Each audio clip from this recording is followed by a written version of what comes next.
Alam mo, one of the favorite pastas that I really enjoy is one with very simple sauces. Ayoko yung masyadong maraming borlolo or whatever. So sa akin, one of the ones that I really, really enjoy is a basic yung al olio. Okay? Now, out of that al olio, I made a pasta dish called anchovy pasta. Anchovy pasta, we're going to make use of La Española olive oil. La Española olive oil, tsaka gagamit ho tayo ng McCormick dried basil leaves. Take this recipe down. Alam nyo, you get your cell phones ready and take a picture of these ingredients, no? Meron tayong San Remo fettuccine pasta cooked according to package directions, about 400 grams. We have about 1/4 cup of La Española olive oil, 1/4 cup of La Española olive oil, chopped garlic, 1/4 cup, then 3/4 cup of chopped onions, 1 teaspoon of McCormick basil, 1/3 cup of anchovies. Ito yung anchovies, yung parang bagoong yan, eh, no? Tapos, meron tayong half a teaspoon of salt. And the reason kukunti lang ang salt natin is because maalat na yung anchovies natin. And then we have chicken cube. Sa akin, secret na maraming kusina ito, believe me. Chicken cube. Tapos, meron tayong parsley at saka optional, meron tayong Parmesan cheese. Okay, La Española olive oil.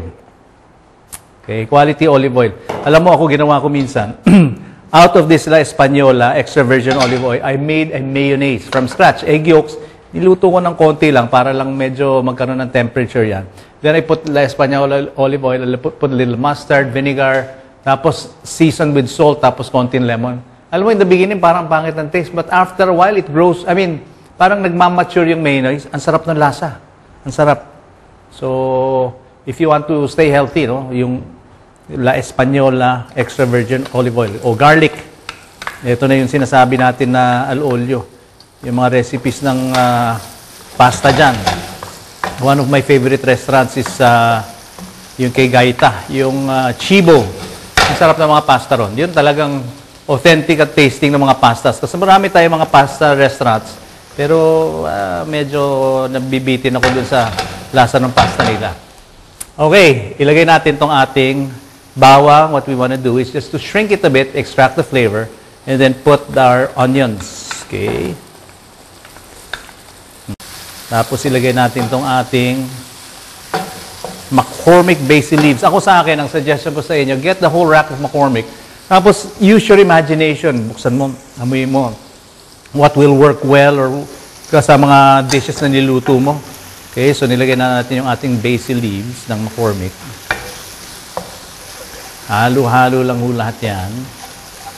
And then, what we will do is we will put in our anchovies. Ako sinasama ko yung oil ng anchovies para sayang yung lasa. And what will happen with these anchovies, eventually, siguro mga 6 na strands is, pag na-apply ng heat yan, it'll break. No? It'll break.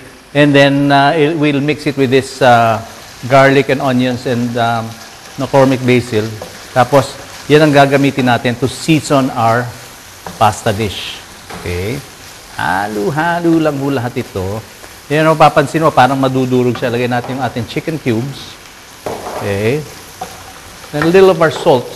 Not all of it. Siguro mga 1/4 teaspoon lang of salt. Tapos i-adjust nyo. Now, optional here is you can put Parmesan cheese. What the Parmesan cheese does though, is that it's nice and oily. Pag nilagay mo ng Parmesan cheese, natutuyo yung pasta. So, I suggest that you put it last, no? So, halo-halo lang. Antayin lang natin hanggang maluto itong ating chicken cube o mag-dilute itong chicken cubes natin. Then, we add in our San Remo pasta. Okay? Now, itong San Remo pasta naman natin, parang it's a little bit firm kasi medyo nahanginan na siya. What you want to do is just apply heat to it. Pagka nag-apply ng heat na yan, then we can start mixing it already. Yan. Mas madali i-handle, no? Yan na, oh. Tingnan nyo, oh. Basta nagkaroon na ng konting heat yan. Ilagay natin ng chopped parsley natin ito. We will just top this with chopped parsley. Halo-halo lang ho lahat yan. Yan, oh. Yun yung mga basil natin, oh. Mix all of these ingredients together very, very well. Ang kailangan lang dito is may konting kalabit lang siya nung mixture of the soy sauce, ginger, yung ating olive oil. And what you want to do with this also, you can top this with La Española extra virgin olive oil but just before serving it. Sarap po ito. Okay? So, halo-halo lang po lahat yan. This one is called anchovy pasta. This one is brought to you by La Española. Check it out. Masarap po dito.